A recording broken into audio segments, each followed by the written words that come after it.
Hiding his head in the newspaper probably isn't going to keep Judge Nigel Peters out of the headlines, not after calling a 13-year-old girl predatory and facing criticism from the highest levels. The judge and the barrister now both being investigated for what they said in court. At Snaresbrook Crown Court, 41-year-old Neil Wilson had pleaded guilty to sexual activity with a child, the girl just 13, and child pornography. But prosecuting barrister Robert Colliver told the court she is predatory in all her actions and she is sexually experienced.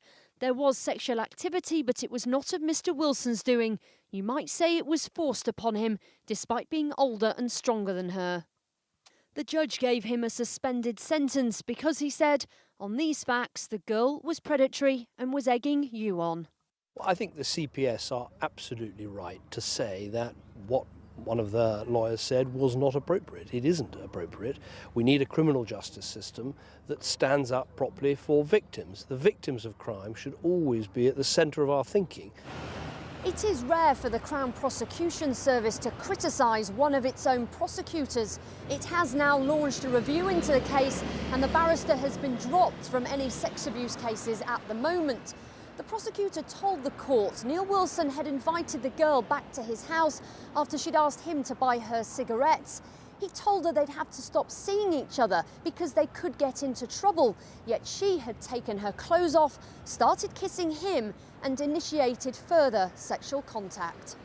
The child was a victim. No child can be complicit in her own abuse. It is always the responsibility of the adult to make sure that they do not hurt children.